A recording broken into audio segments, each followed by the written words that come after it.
This is the story of two heritage homes in historic Prince Edward County, Ontario, and the community fight to save them. The Hyatt home was built in 1869. The nearby MacDonald House was built in 1878.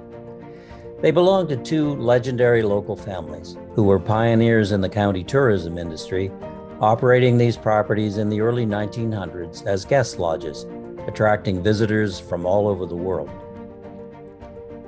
The properties are located on historic cultural landscapes and traditional lands of Indigenous peoples. Later, under the stewardship of the Hyatt and MacDonald families, loyalist settlers fleeing the American Revolution, the properties were turned into farms. Both families have enduring legacies in agriculture, fishing, and as owners of popular tourism resorts. The two properties were purchased in the 1970s by Ontario Parks, which operates the Sandbanks Provincial Park in Prince Edward County. Originally, park officials planned to restore them as accommodation and other facilities for the park's over 700,000 annual visitors. But over the decades, the plan to restore these homes was abandoned. Now park officials intend to demolish the buildings as early as September 1st, 2021. Many community residents and local officials strongly believe the park should explore all other options before the buildings are lost forever. They feel the buildings could be reimagined for new purposes in consultation with the community and private partners.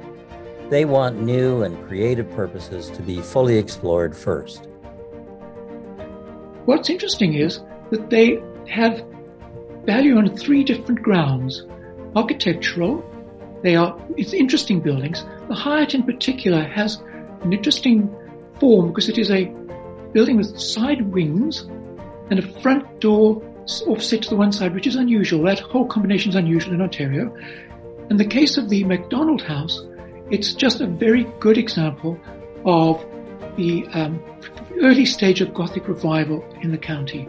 What's interesting about both of them too is that they had lots of very interesting verandas and appendages, which give a lot of source of opportunity for as part of their restoration. They're looking somewhat denuded at the moment because they had a lot of other exciting parts to them. But they are significant buildings. In recent times, local residents have rallied to save other significant buildings destined for demolition, like Picton's iconic Crystal Palace, built in the 1880s, and the elegant stone chapel at Glenwood Cemetery, built in 1903. Private investors have also restored other heritage properties like the Armory on Picton's Main Street, the Downs House, and the Royal Hotel as part of a renaissance in heritage conservation. In this new era, demolition has been replaced by restoration. It's hard to imagine a building in rougher condition than Picton's Royal Hotel, an 1880s building likely destined to be torn down for a parking lot. But after several years of restoration, this once derelict property will reopen as a boutique hotel, restaurant, and spa. They're not in great shape. They need a lot of work. But the Royal Hotel was in very desperate circumstances when we took it over. And the renovations were very significant, right down to the foundations. When you tear a building down, you know, you can never bring it back. You can't rebuild it. And the good news is, in the county, we've got some pretty good examples now of maintenance of old buildings. Look what happened to the building which is now the Cape. Look what happened to Merrill House. Look what's happening to the Royal Hotel and the Drake and other places. We believe in heritage here and preserving buildings, and I think we should do it with these two houses. There's no downside. The restoration of the Royal is an example of what can be done to reimagine heritage properties for a new life as viable commercial businesses.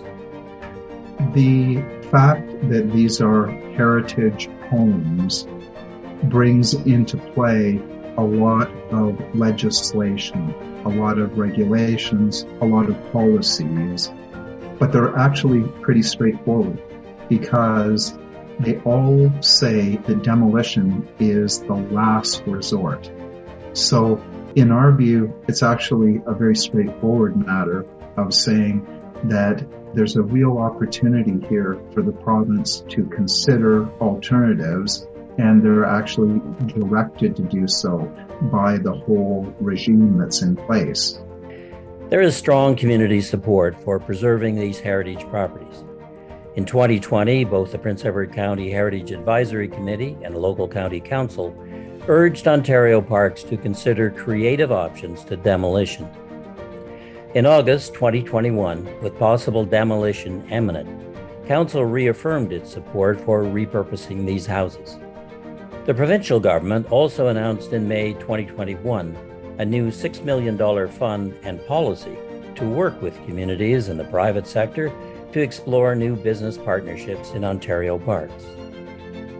The community is asking Ontario Parks to halt plans to demolish these two heritage homes until the details of their new program are established, and the community and private sector can explore the reimagining of these significant cultural properties as accommodations, restaurants, cafes, shops, art galleries, and exhibit spaces to add to the experience of park visitors and residents.